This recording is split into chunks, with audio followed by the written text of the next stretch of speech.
All right, I think everyone is here. Oh, there's some more people, letting people in. Okay, it's noon. Let's begin. Welcome to Welty at Home. We are the slow reading virtual book club that alternates works by Eudora Welty with works that are connected to Eudora Welty in some way. We are currently reading and discussing To the Lighthouse by Virginia Woolf.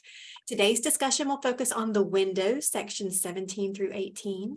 I'm Jessica Russell, director of the Eudora Welty House and Garden, and for this series, we are joined by our guest moderator, Virginia Woolf scholar Susan Harrison, Eckerd College professor of rhetoric and author of Eudora Welty and Virginia Woolf, Gender, Genre, and Influence.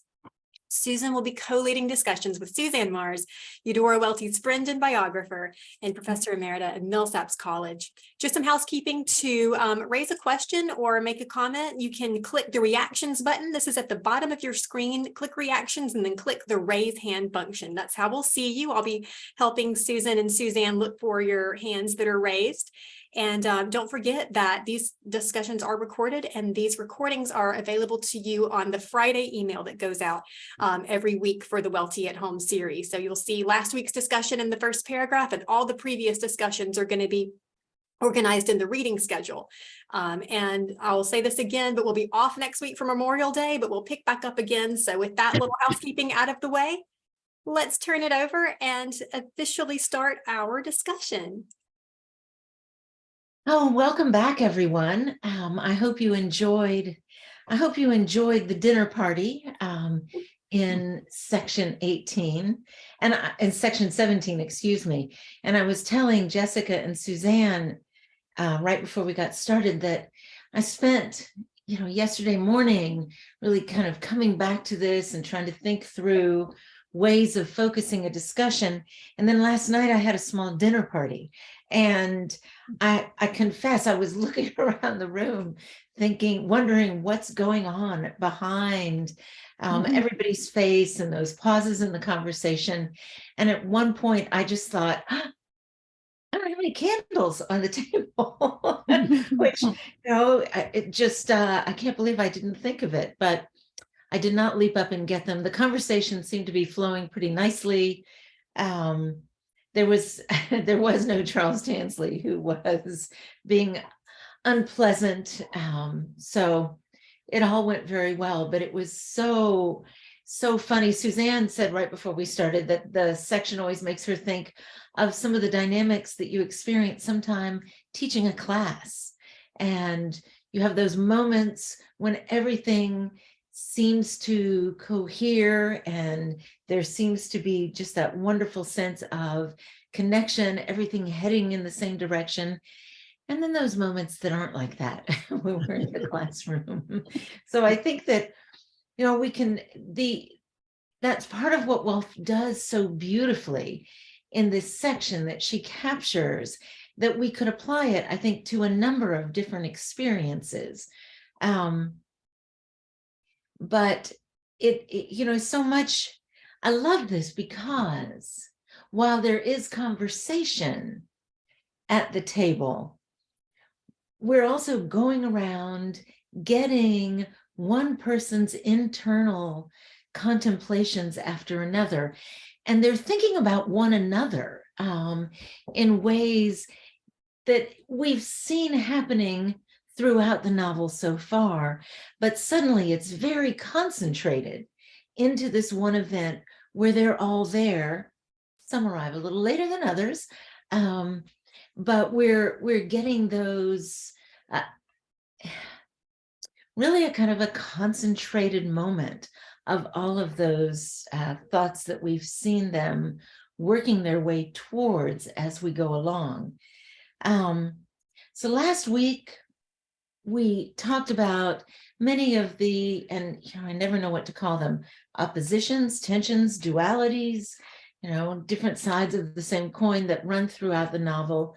We talked about children and adults, male and female, family life, academic life, unity, fragmentation, permanence and mutability, inside and outside, love and separateness, to use Welty's language, isolation, and that the tension between feeling isolated and then making a connection that is somehow connected to artistic vision, really looking as an artist.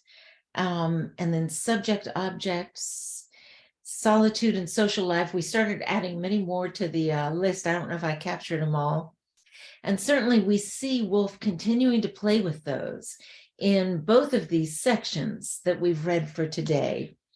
And the dinner party does begin with separation and a kind of a pessimistic vision on page 83. It starts in my volume on page 82, but on page 83,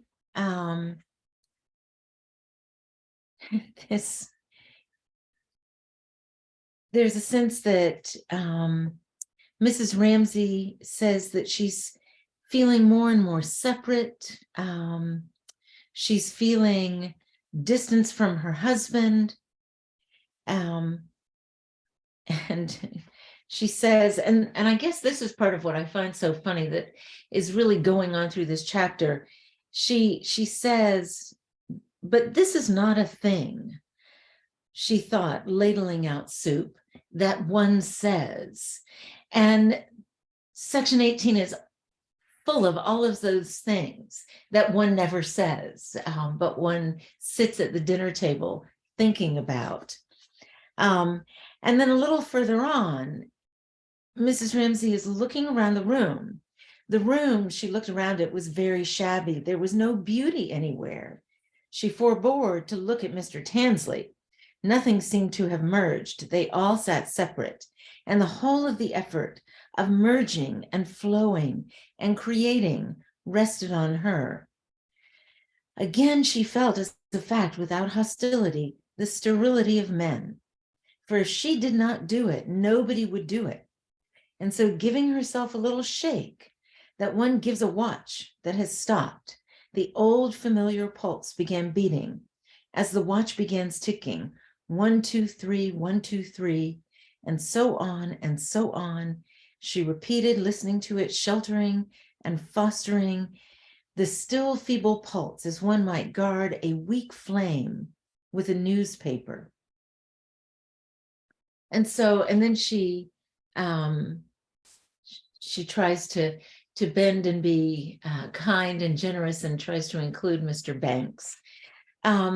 So the dinner party starts there with this sense of separation, of shabbiness, of things not merging. And throughout the section, we see this longing for coherence, for merging, and we see these moments of it. And so I wanted to start by just inviting you to think about those moments where there does seem to be that coherence, and what's happening in those moments, what's creating that sense of unity, that sense of coherence, that sense of things merging. I'm just going to invite you, any of you who noted passages where you saw that happening.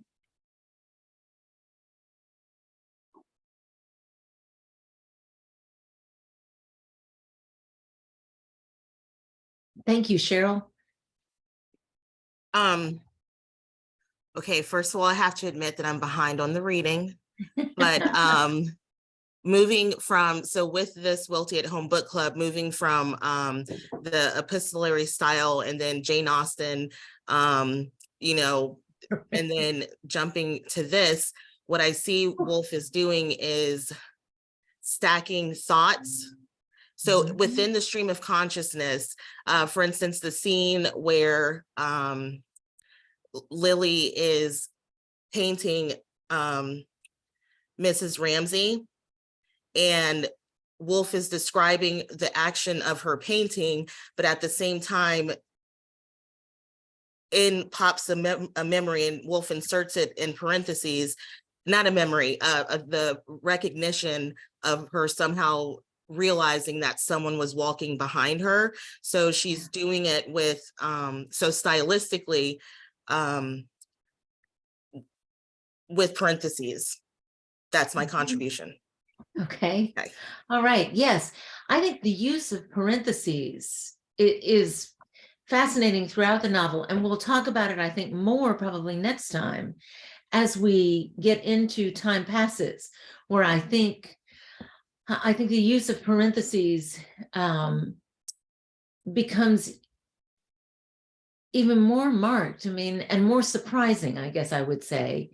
And another stylistic feature that we haven't talked about that I thought of for this week is thinking about the differing, there's no consistency in length of sections. You have a section that's one sentence, and then you have a section like this one that goes on for quite a while. And then, so I think that that's something that it will be fruitful for us to talk about as well.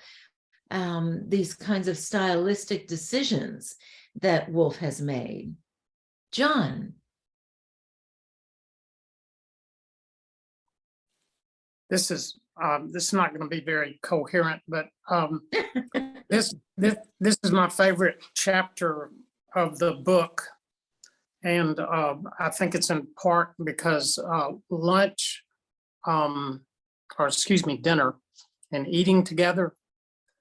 I just personally think that's a ritual that has been going on for thousands of years. And it's very important to family, and it's very important to society. And to me, it's just a treat to see how she deals with it, and to see how Mrs. Ramsey realizes that the men aren't responding to her comments, and at a certain point she needs to jumpstart the dinner. Mm-hmm. And I think she does that. I think it's masterful the way she does it. Also, the dinner changes over the course of time. Mm-hmm. As it gets darker outside, and as certain events take place, and as certain people come in to the dinner, and as food is being served, and you get through the different courses, and it captures that. And I've got a bias or prejudice. We used to have, when our children were growing up, we had dinner 4 times a night during the weeknights. And it was a very, and people didn't want to sit at the opposite, our children that were 2 boys, but they didn't want to sit opposite me at the other end of the table, because they used to call that the hot seat, because whoever was there was going to be questioned about what happened during the day. And we still have, the boys are still in town. They're no longer boys. They're 40, they're 43. And we have 2 and 3 hour dinners. Mm-hmm. I mean, and it's just a magical time. Is where you get to find out what's going on in everybody's head and what's going on in your own head. It's just, and I think she really does a masterful job of capturing that experience that can come from, just sitting around and sharing food, sharing the same meal, with your own family, or with guests of the family.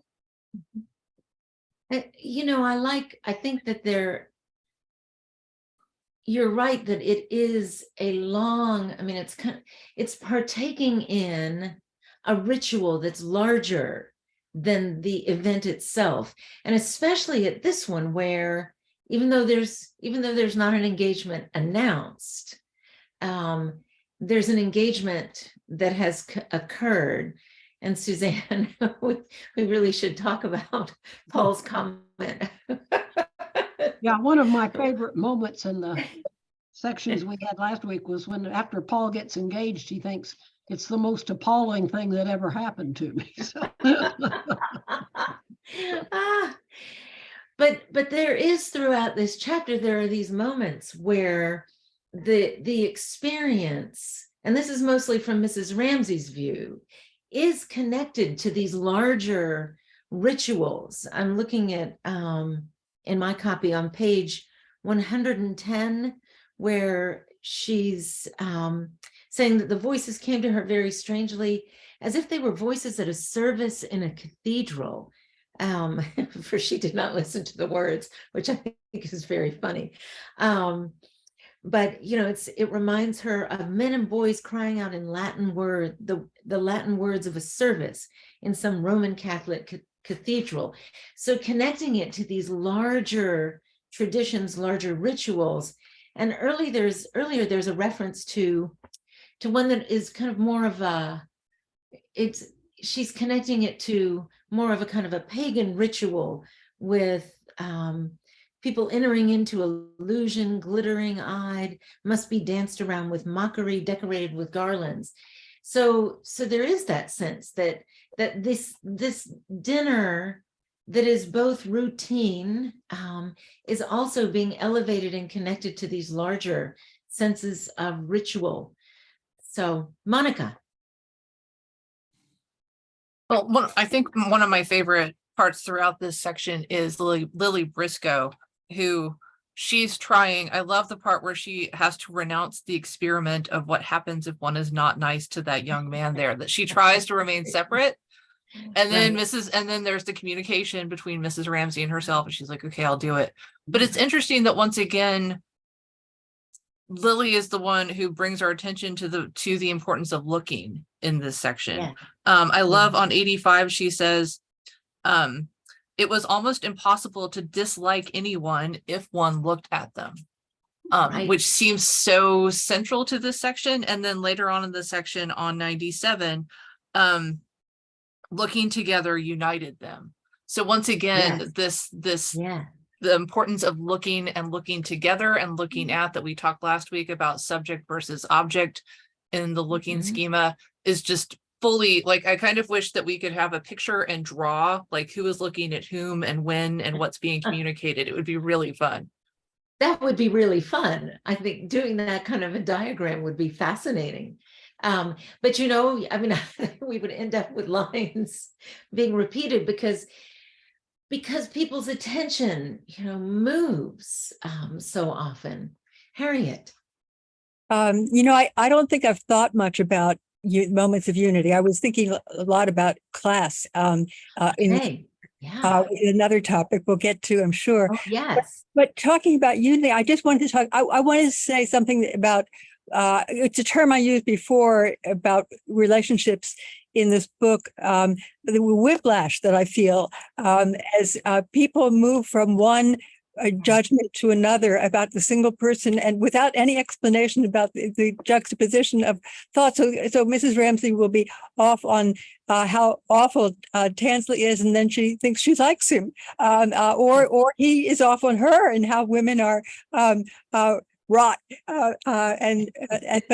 he likes her, and I'm thinking about Banks, and sitting next to Mrs. Ramsey and thinking, here is this woman who I have known for so many years, a close friend, somebody I, in fact, sort of love, and I feel nothing for her at all at this dinner. I can't think of a thing to say.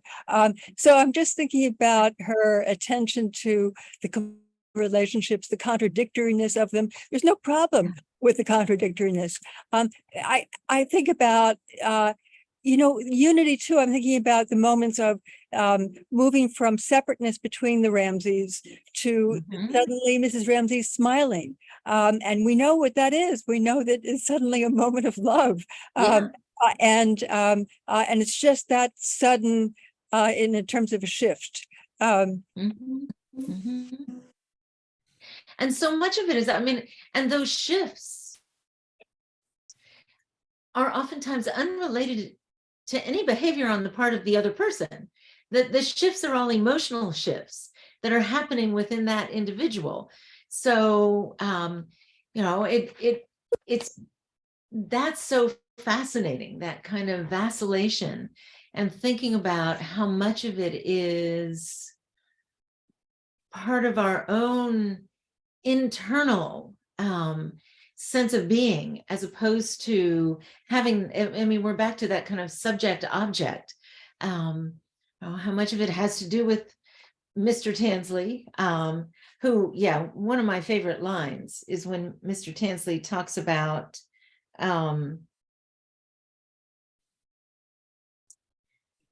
about women. They did nothing but talk, talk, talk, eat, eat, eat.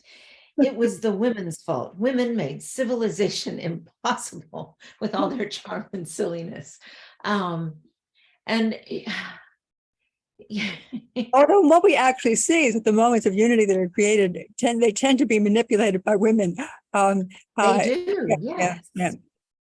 Well, and it's also not that sometimes the moments, I mean, I'm looking at page 97, and it's, it's now that all the candles were lit up, and the faces on both sides of the table were brought nearer by the candlelight and composed as they had not been in the twilight into a party around a table, for the night was now shut off by panes of glass, which, far from giving any accurate view of the outside world, rippled it so strangely that here inside the room seemed to be order and dry land. There outside, a reflection in which things wavered and vanished waterily. Some change at once went through them all, as if this had really happened, and they were all conscious of making a party together in a hollow on an island, had their common cause against that fluidity out there. And then Mrs. Ramsay, who'd been uneasy waiting for Paul and Minta to come in, and unable, she felt, to settle to things, now felt her uneasiness changed to expectation, for they must come. And Lily Briscoe, trying to analyze the cause of the sudden exhilaration, compared it with a moment on the tennis lawn, when solidity suddenly vanished and such vast spaces lay between them. And now the same effect was got by the many candles in the sparely furnished room, and the uncurtained windows, and the bright mask-like look of the faces seen by candlelight. I mean, that's just fascinating to me. Mrs. Ramsay sees those candles bringing them all close together and in a unity against this vague, unformed, but somehow uninhabitable world outside. Whereas for Lily, the moment of unity it has to do with the vast spaces that lay between them. I mean, that to me is so baffling and puzzling when I read it every time. But it's the experience of some kind of connection, some kind of merger, some kind of moment of unity that you get these kind of glimpses of, but that we've seen the characters longing for and wanting in earlier sections of the novel. Yes, Monica. Well, it just occurs to me, and this is probably something that's obvious, but Tansley's dissertation is the influence of somebody upon something, which is funny, right? It's hilarious. But that's also what this book is, right? It's a dissertation of the influence of somebody upon something or something upon somebody. This is what we're all trying to do while we're feeling superior to Charles Tansley, whose dissertation must be incredibly boring and vague. And he's feeling superior to everyone else. Right. Except, yeah, that's interesting. Well, so another thing that I think happens for us in this chapter is that there are ways in which it seems to me we get to know some of the characters better or in a new or different way. And in particularly Charles Tansley. I mean, I think we get to, we've watched his kind of supercilious, kind of condescending look at what he sees as the kind of frivolity of others at this house. I wanted to call it a vacation during this holiday. And we've seen him then, I guess I want to say, give in to the kind of lure of Mrs. Ramsay and her beauty, and want desperately to hold her basket. And then but in this chapter, we start to see him with greater dimensions, both as other people look at him, but also as we get a sense of what really is going on behind some of his reaction. So I was curious, what struck you about Mr. Tansley in this section? And if you had identified some passages that were where we see him reacting in ways that give us more depth. And Harriet, I'm so glad you have your hand up, because I think there's so much about class through Mr. Tansley's presence. Yeah, so that's what I want to talk about. Okay, here's my riff. If I can put it together, I'm wondering, about. I'm trying to sort out Woolf on class, and I think, I think he scrutinizes, satirizes academic and class-based snobbishness. At the same time, I think middle-class biases tend to prevail in the reactions. I think in this chapter, there's understanding of the interconnectedness between selfhood and social class. I'm thinking to extend beyond Tansley for a minute, I'm thinking about the portrait of middle-class generosity in Mrs. Ramsay, having an edge that is not entirely flattering.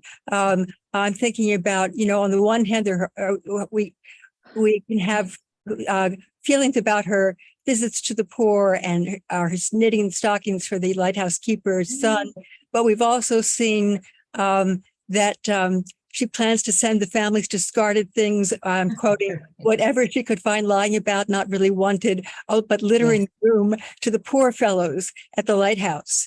And I'm thinking about Tansley as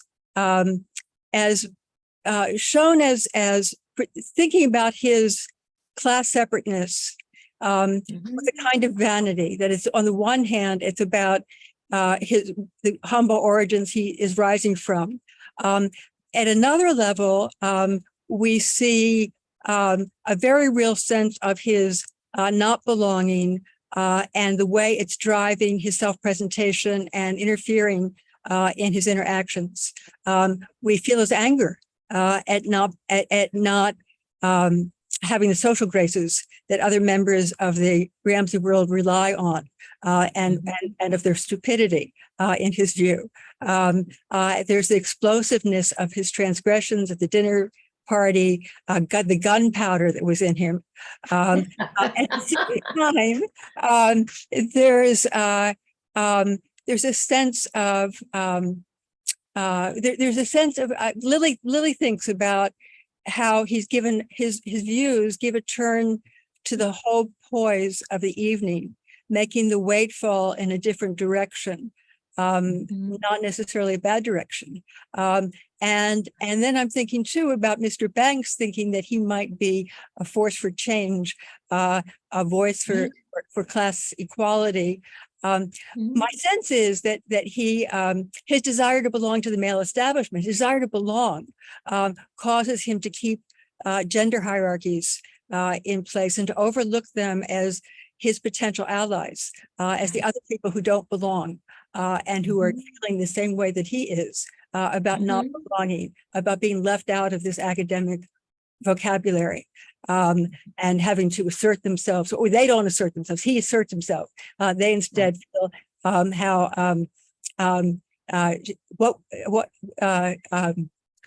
square root, what was that? I'll never understand that. My sons understand that.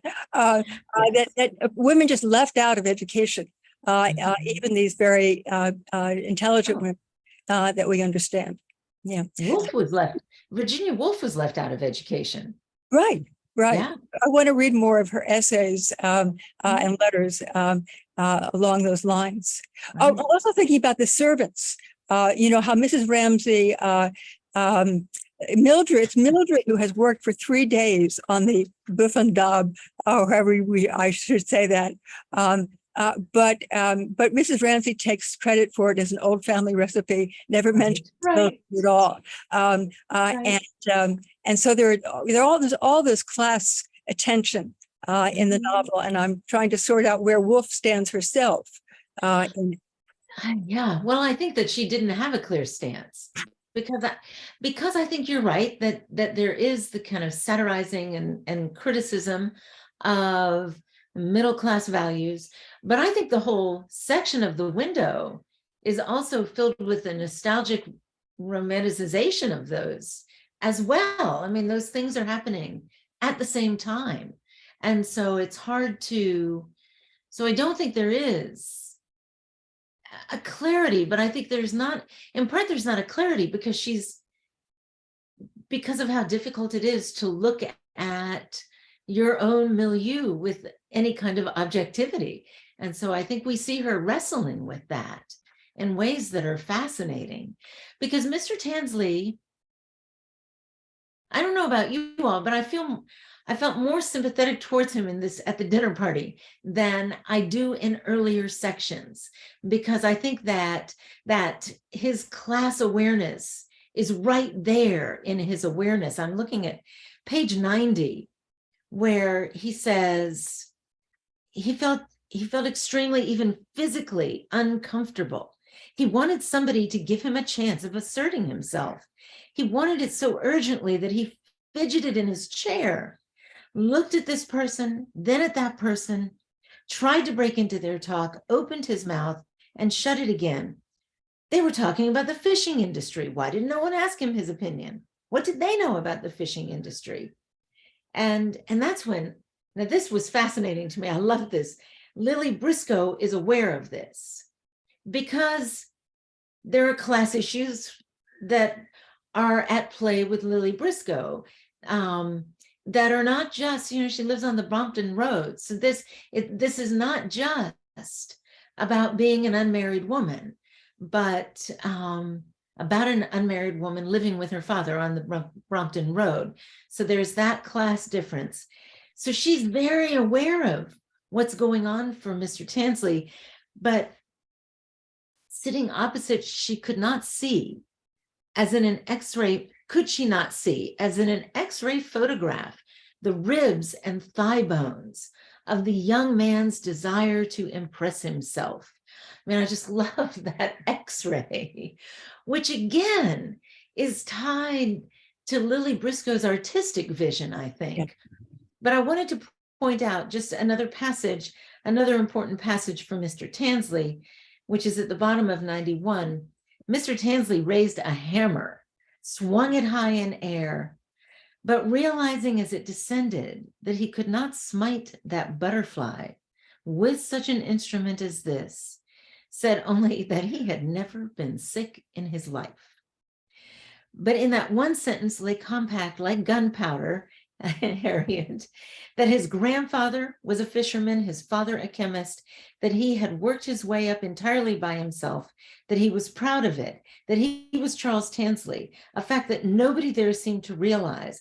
But one of these days, every single person would know it. He scowled ahead of him. He could almost pity these mild, cultivated people who would be blown sky high like bales of wool and barrels of apples one of these days by the gunpowder that was in him. And that's when Lily says, will you take me, Mr. Ramsey, to the lighthouse? Because Mrs. Ramsey has in effect communicated to her, I am drowning, my dear, in seas of fire, unless you apply some balm to the anguish of this hour and say something nice to that young man there, life will run upon the rocks. So we have that, I think, we're getting this sense of Mr. Tansley, and we're also seeing a connection between Lily Briscoe and Mr. Tansley, in spite of women can't draw, women can't paint, women can't write. Teresa. What I'm finding, again, this is my first time going through Virginia Woolf and the first time through this story. The thoughts that I had with this dinner conversation was just the fact that Virginia Woolf was just seemed to really talk about women and their place in society and how Mrs. Ramsey really was not all that happy. She bolstered herself up for a little while. She felt connected, using the jargon of this, she felt connected to other people. And then that connectedness dissipated and she felt separate. And I think for me, and again, there's so many ways that one could look at this. I just saw her commentary on women and her own perhaps unhappiness. And again, I don't know anything about her. Oh, well, she's written a great deal about women and their place in society. And I think that for her, I think marriage for her was very, very complicated. So I think a lot of that does come from her own experience. And I think we talked about this some last time, that she does have these moments of, she's these moments of isolation that she sometimes relishes, that wedge of darkness, that core of darkness that she feels earlier in the window section, where she just feels as though it's the only time she gets to actually be herself, which is almost a self that kind of dissipates. And I confess, when everybody left last night and I was done with that dinner party, I thought, oh, I really want my wedge of darkness right now, just to sit here. But she really yearns for these connections, and she's when she's not seeing that happen among the people around her, she's so bothered by it that's when she reverts to those kinds of social norms. Lily and Mr. Banks must marry. Everyone must marry. So I think we see that kind of tension throughout this section, and even more intensely at moments in this section. Suzanne. I'm a little uneasy with the characterization of the Ramseys as middle class. I mean, I would think at least upper middle class. The intellectual elite. So I've just wondered if you might talk about that. Yes, but I still think they were part of a middle class that did emerge in England as the kind of intellectual. So it's an intellectual elite, and I certainly think they saw themselves in those terms. But in terms of social class and wealth, I think that the Ramseys would have been more middle class. And I think we see that in the kind of the tattered vacation home. But of course, class and wealth are not necessarily closely related in England. Right. Though, I mean, you can be an aristocrat and fairly impoverished. Yes, although that's more likely now, I guess, than it was. I mean, it was. You're exactly right. I mean, it's why people were opening their houses to tours. Yeah. But in this class, in this case, they weren't really aristocrat. They were part of an intellectual elite, but they weren't aristocrats. And so in that sense, they would have been a part of that middle class. Certainly, they're not the merchant class or trades. They are not. No. And and Mrs. Ramsey's very worried about that 40 pounds that it's going to cost to fix that greenhouse.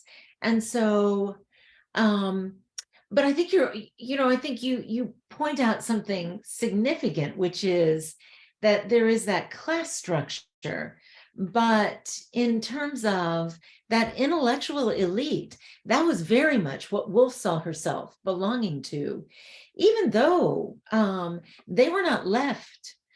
She and her sister and her brothers or brother and half brothers were not left a great deal of wealth when their father died. And so, You have them setting up house together because they needed to. So I think there are different kinds of class structures, and I think that Charles Tansley is seeing himself or trying to make a bid for himself in that intellectual elite. That's what he's looking towards. So I think that that's interesting that we have some of these different societal levels all coming into play and all being really represented around this dinner table. Yes, Cheryl.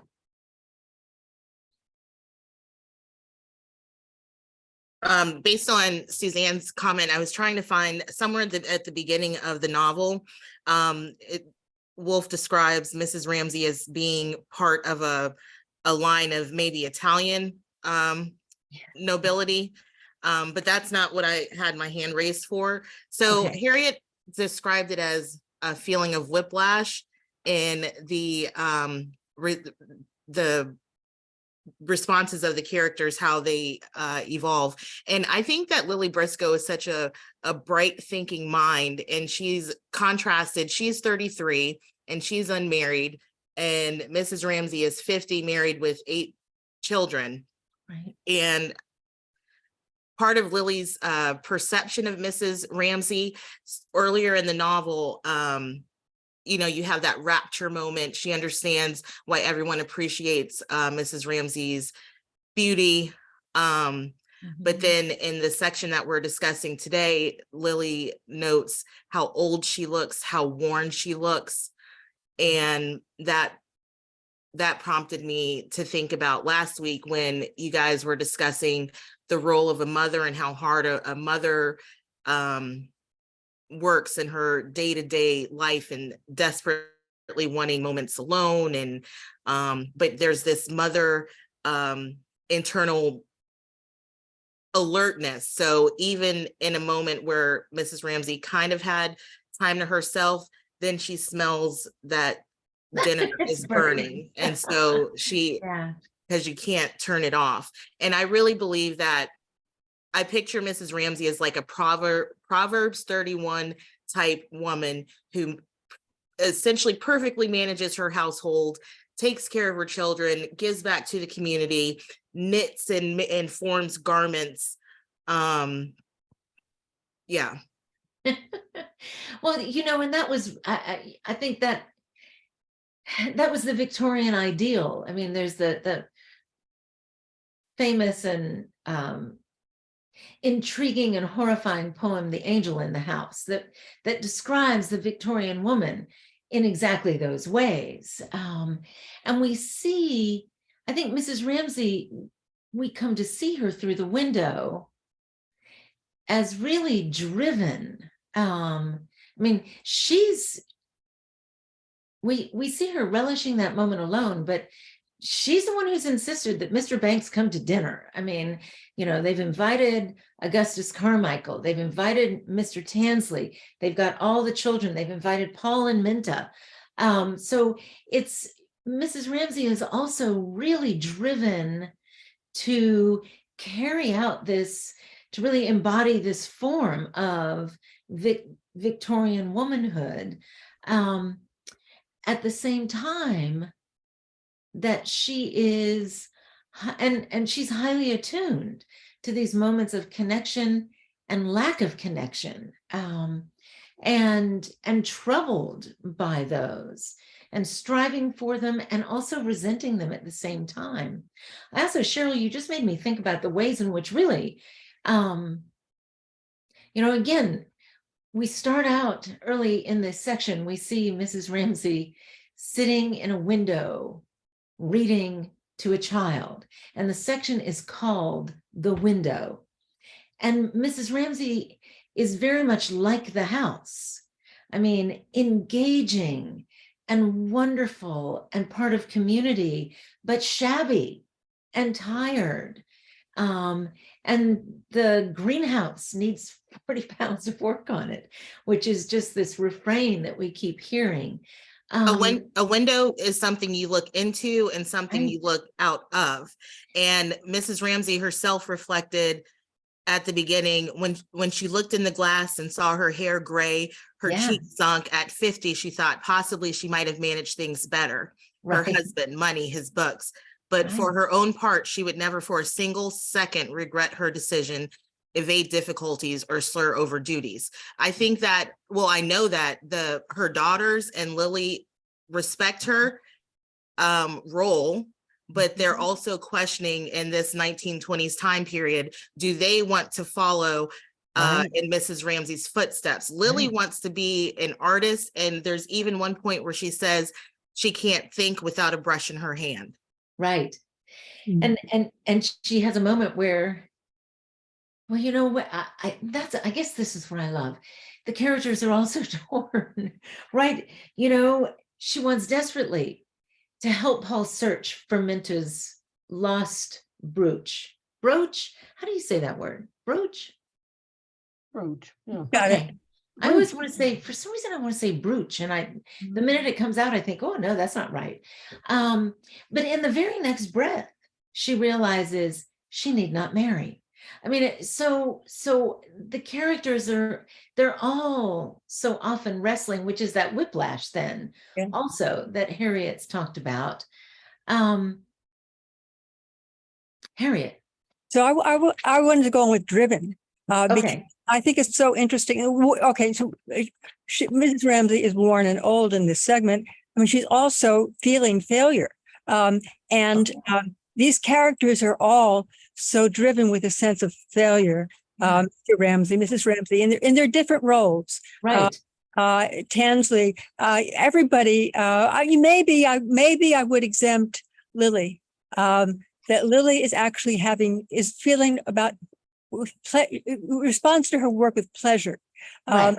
But the rest of the characters are feeling as if they are driven to do something that they may not succeed at, and they're afraid of failure. Mr. Banks?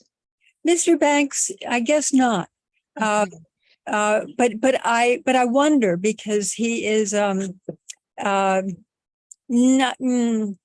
well, he's complicated, and I haven't quite sorted him out. Yeah. And he often seems to me to be a bit of a foil for Mr. Ramsey, who's able to be more content with what he has accomplished. Right. And also we haven't talked at all about Augustus Carmichael with his yellow beard and his opium and his desire for more soup. And of course, he's the one at the end of this who stands up and recites the poem. I mean, it's just, so perhaps we'll get there. But yeah, I think they are. And Lily is, I think that Lily's wrestling still. I mean, yes, she feels the pleasure, and she, like you said, she finds it hard to think without a brush in her hand. But she's also troubled, having somebody look at her painting. We see that moment where she says it's awful, it's a failure. But now we see her at the dinner table with the salt cellar saying, oh, I'm going to move the tree here. So, which is an antidote to dealing with Mr. Tansley and all the rest of what's going on at the table. And So- Lily is always saying, Mr. Banks, he has his work. Mr. Ramsey, he has his work. Yes, Tansley has his work, and she has her work. I mean, she's linking herself to them. she is. And she is very aware. And I think that awareness is, again, we've talked about Virginia Woolf herself. I mean, Virginia Woolf was very aware of being an artist, of having her work, and of also being tormented by the public reception of her work. So there's, certainly so much of, I think we can see Woolf's anxieties about creativity coming through. But I also think that this is a chapter in which we see Mrs. Ramsey as being an artist of sorts in a kind of a social setting. I think that she's trying to really create something. Marcia. Well, I see that, I think she sees herself that way, but I really I'm not crazy about Mrs. Ramsey. I may be I'm in the minority, I'm sure. And my sister and I were talking about the fact that we feel very warm and good toward Ellen Fairchild, and we just can't feel that way. So I'm going to read a part that made me think about this. Okay. That they're at the dinner, it's in Mrs. Ramsey's mind, and more than once she's thought this. William must marry Lily. They have so many things in common. Lily is so fond of flowers. They are both cold and aloof and rather self-sufficient. She must arrange for them to take a long walk together. Well, that shows such a lack of insight into these people. She couldn't be more wrong. They have nothing in common except being individuals who are self-sufficient, who are content in being self-sufficient, and who don't want to buy, Lily especially doesn't want to buy into this angel of the house business. I mean, for her to marry a man who's in his 60s, she would just be a caretaker within a few years. I mean, it's a ridiculous idea. And I think that is, for me, you can tell I got kind of irritated with Mrs. Ramsey reading this, because I think she's just, she's so bought into the angel in the house image of herself that she cannot really understand other people. And she, like Paul and Minta, she doesn't understand them. She only knows that people should get married. And, you know, all she ends up thinking about Paul. And you're better off with a booby. You're What? better off with a booby. Yeah. Right. And all she thinks about Paul, this is just a real failure to me. He's such a great man because he has a wash leather clock case. I mean, this woman has no depth. Yes. I'm down on her. I think that she is. I do not think she can understand Lily Briscoe. And I think that that's one of the tremendous contrasts in the novel is that these are two such different ways of being. And I think that was, and I think that's part of what Woolf was wrestling with, because I think that there was such pressure, and her mother had been very much a Mrs. Ramsey. Well, from what I understand, one of her brothers, I think, said, or maybe it was Vanessa, that when she wrote about Mrs. Ramsey, it was like having her mother right there. Yes, it was like, So it's obviously a good portrait, but and I don't think Vanessa, either Virginia or Vanessa, were wrestling with this. I think they had clearly decided, they had moved on. They are more like the daughters in the first section. The first section where the daughters are saying, I'm not going to do this. I'm going to go to Paris. I'm not going to be tied to some man. That's autobiographical, I'm certain. but Virginia was tied to a man, Yes, and it was she was tied to him in a very peculiar way. It was in a very absolutely nothing peculiar like way. the relationship between her parents. Well, I don't know. I mean, he controlled her quite intensely. And I don't think he was like her father, but I think that we see her writing so much about this that I don't think it was just easy and they could throw off that kind of past. I think that it was something that they had to do very intentionally. And I think that the pull, you know, in the same way that we see it, I think with Lily Briscoe, you know, that she knows who she is and what she wants to be. And yet the pull of this other model of womanhood, it keeps drawing her in, and she keeps having to, you know, so she comes in, she rescues Mrs. Ramsey, and then she's able to pull back. So I think that's, I mean, I think those struggles and the way Woolf writes about them in her letters shows that she was wrestling. I think it's part of her great resistance to getting married. And she was not going to marry. Lytton Strachey wanted to marry her, asked her to marry, and she said no. I mean, I think she knew that would have been a repeat of her family, of her parents' dynamics. And yet, so I think it took resistance on her part. And so, but I think you're right. I mean, she was clear. She was not going to be a Mrs. Ramsey. But I think it was a danger lurking there that she felt she had to guard against. But that's my reading of her biography. So lots of you may completely disagree with that. Melissa. I was just going to say, kind of building on this idea of Mrs. Ramsey, when I was reading this section, I was brought back to something you mentioned in the first meeting about authenticity and performance, and how I think we have going on here marriage and the idea of marriage. So that Mrs. Ramsey she's a wife, but she's also kind of still discovering what does it mean to be a wife and kind of redefining that for herself as we go along.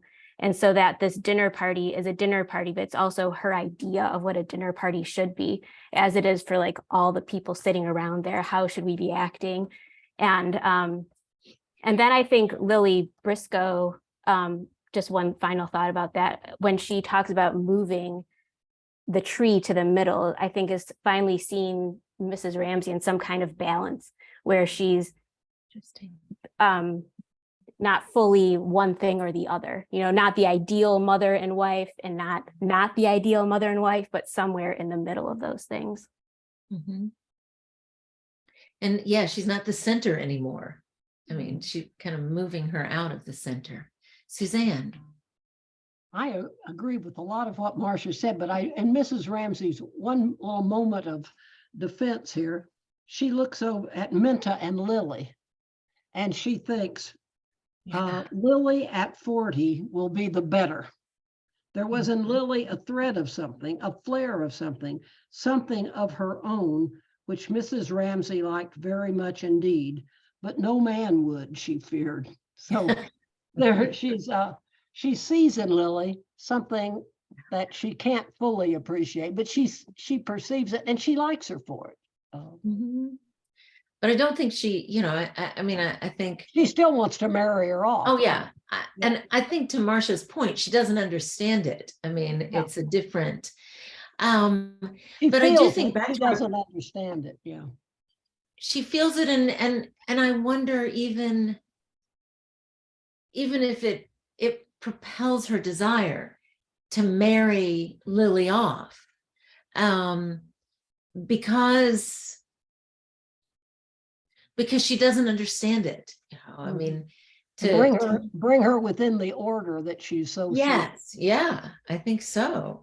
I mean, and I think we saw that there are those moments where Mrs. Ramsey seems to be understanding something larger than herself and her experience. And it's in exactly those moments that she worries that dinner is burning, or she says, Paul and Minta, Paul must propose. I mean, so there's that sense of that's almost a way of kind of tethering herself to this world in an interesting way. Teresa. Just wondering again, this is my first time through it.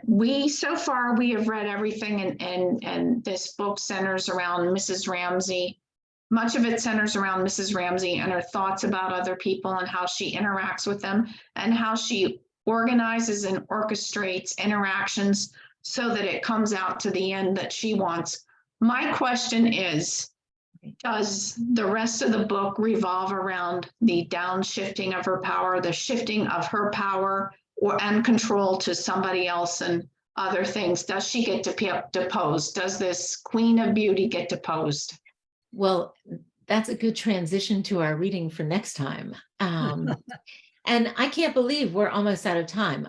I have not managed the timing of this discussion well, because we didn't get to talk about the poem, and we didn't get to talk about section 18 and the skull and the shawl. And so we will start with section 18 next time.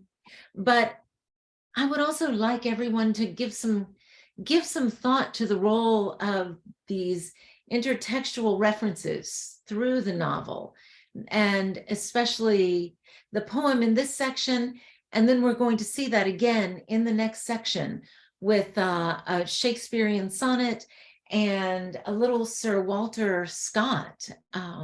So if you all could be thinking of that, we have a little bit longer to get some reading done over this next time. So I will look forward. We're going to read the very last section of The Window, and then the whole of the Time Passes section. All right. And Harriet, do you have a last quick comment before we close? I was just going to remind everyone we're off for Memorial Day and we'll come back on June 4th. Hey, Harriet, a last comment? Yeah, the last comment is I just wanted to say that I found online that the poem that we're focusing on, A Garden Song, was not published at the time when Virginia Woolf wrote this book. The novel was published in 27, but the complete poem was not published until 45, when it was included in an anthology by Vita Sackville-West. Right. Poem known, but within the Bloomsbury group, it seems. And so this is like an in joke. As much so we can think about the poem, but it's really interesting that it's not that I felt like, oh, I should know this poem. I go look it up, and it hadn't been published when she wrote this. It's so fast. That's another mystery. And I guess I would say, also, as you read on, and it's interesting. It will be interesting to look back at the last paragraph. And this is the last scene where she's gotten up and she's leaving the table. And as she's leaving the room, she's looking back at a scene which was vanishing even as she looked. And then as she moved and took Minta's arm and left the room, it changed. It shaped itself differently. It had become, she knew, giving one last look at it over her shoulder, already in the past. And then at the start of the next section, we spend a good bit of time watching Mrs. Ramsay leave the room before she goes up to check on the children. So I hope everybody has a wonderful Memorial Day weekend, and we will talk again in a couple of weeks. And we will never have enough time to talk about anything we've read, but I'm loving every minute of the conversation. So thank you all very much. Thank you, Susan. Thank you. Bye-bye.